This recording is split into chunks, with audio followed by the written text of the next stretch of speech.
नमस्कार दोस्तों, स्वागत है आपका सिद्धयति एजुकेशन यूट्यूब चैनल में। तो आज हम बात करने वाले हैं आरण्यक के बारे में। इसके पहले हम वेदों के बारे में पढ़ चुके हैं। तो आरण्यक जो हैं चारों वेदों के ही भाग हैं। वेदों के अपने अपने आरण्यक हैं। तो आरण्यक, इसका नाम आरण्यक क्यों पड़ा? तो आरण्यक ग्रंथ जो हैं इनका अध्ययन और मनन करने का स्थान जंगल का एकांत वातावरण है और गांव में इनका अध्ययन कभी भी लाभदायक नहीं होता। यानी कि जंगल में इनका अध्ययन या मनन करने के कारण इनका नाम आरण्यक पड़ा। तो चलिए अब विस्तार से जानते हैं आरण्यकों के बारे में। आरण्यक का सामान्य परिचय।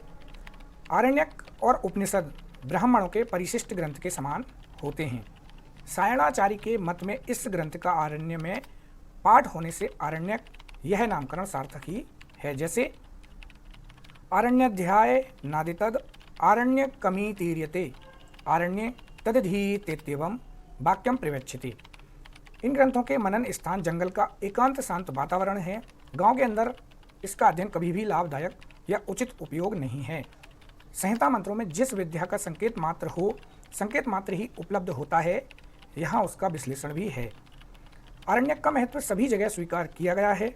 महाभारत का कथन है कि औषधियों से जैसे अमृत को धारण किया, वैसे ही वेदों से सार को लेकर आरण्यकों की रचना की। जैसे आरण्यकंच वैधव्य औषधिभ्योमृतम यथा। मंत्र ब्राह्मणात्मक का वेद के जिस अंश में प्राण विद्या का प्रतीक और उपासना के विषय में वर्णन है, वह ही अंश आरण्यक हैं। ऐसा कहते हैं कि आरण्यक भी ब्राह्मण का ही अंश है। उसकी विशिष्टता प्रदर्शन के लिए रहस्य ब्राह्मणम इस नाम से भी जाना जाता है। दुर्गाचार्य ने ऐत्रेय के रहस्य ब्राह्मणम ऐसा कह करके ऐत्रेय आरण्यक उदाहरण दिया है। इससे रहस्य ब्राह्मण और आरण्यक के एकता की सिद्धि होती है। आरण्यक का अन्य नाम रहस्य भी है, क्योंकि जैसे आरण्यक यज्ञ के गूढ़ रहस्य का प्रतिपादन करता है, वैसे ही कर्मकांड की दार्शनिक व्याख्या भी प्रस्तुत करता है। मुख्य रूप से ब्रह्म विद्या रहस्य शब्द से जानी जाती है। विषय विवेचना की दृष्टि से आरण्यक के साथ उपनिषद की भी समानता है। इसलिए बृहदारण्यक आदि ग्रंथ को उपनिषद इस शब्द से भी प्रयोग किया जाता है। आरण्यक का मुख्य विषय प्राण विद्या तथा प्रतीक उपासना है। उपनिषदों में वर्णित विषय निर्गुण ब्रह्म प्राप्ति का उपाय है। यद्यपि यहाँ भेद है, फिर भी दोनों ग्रंथ रहस्य ग्रंथ हैं। चलिए अब हम बात करते हैं कि कितने प्रकार के आरण्यक हैं। ऐत्रेय आरण्यक ऋग्वेद के 2 आरण्यकों के मध्य में यह श्रेष्ठ आरण्यक है। यह आरण्यक ऐत्रेय ब्राह्मण का ही परिशिष्ट भाग है। इसमें 5 आरण्यक हैं। ये आरण्यक भिन्न ग्रंथ के रूप से जाने जाते हैं। अगला है हमारा दूसरा सांख्यायन आरण्यक। यह ऋग्वेद का दूसरा आरण्यक है। इसमें 15 अध्याय हैं। तीसरे अध्याय से 6ठे अध्याय तक कौशितकी उपनिषद कहलाता है तथा 7वां 8वां अध्याय संहितोपनिषद कहलाता है। इनसे भिन्न अध्यायों में आरण्यक के मुख्य विषय का प्रतिपादन है। पहले दूसरे अध्याय में महाव्रत का वर्णन उपलब्ध है। अगला है हमारा बृहदारण्यक। तो यह आरण्यक यजुर्वेद के साथ संबंध है, किंतु आत्मतत्व की विशेष विवेचना को यह उपनिषद भी कहता है। यह आरण्यक भी प्राचीनतम और मान्य है। कृष्ण यजुर्वेद की मैत्रायणी शाखा का भी एक आरण्यक है, जो मैत्रायणी उपनिषद इस नाम से विख्यात है। नेक्स्ट है तैत्तिरीय आरण्यक। इस आरण्यक में 10 परिच्छेद अथवा प्रपाठक हैं। यह प्रपाठक सामान्य रूप से अरण इस पद से जानी जाती है।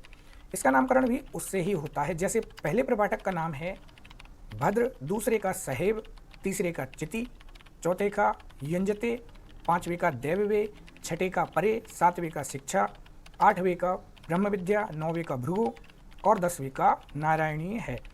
इसमें 7, 8 और 9वें प्रपाठकों को मिलकर तैत्तिरीय उपनिषद कहलाता है।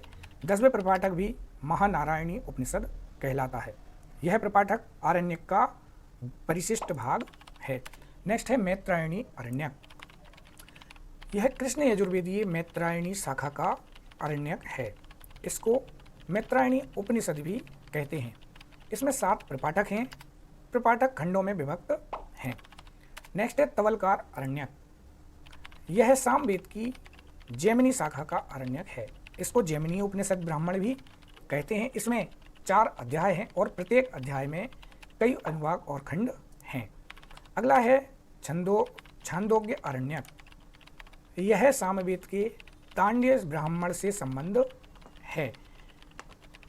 छंदोग्योपनिषद का प्रथम भाग छंदोग्य अरण्यक है। इसमें समान और उद्गीत की धार्मिक दृष्टि से व्याख्या की गई है।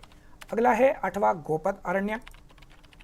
गोपद ब्राह्मण के पूर्व के 1 से 5 प्रपाठक के कतिपय अंश तथा उत्तर के 1 से 6 प्रपाठक के कुछ अंश को पढ़ने पर आरण्यकवत विषय की प्रतीति होती है तथा ब्राह्मण ग्रंथ और आरण्यक ग्रंथ की अत्यंत सन्निकटता से भी प्रतीति होती है।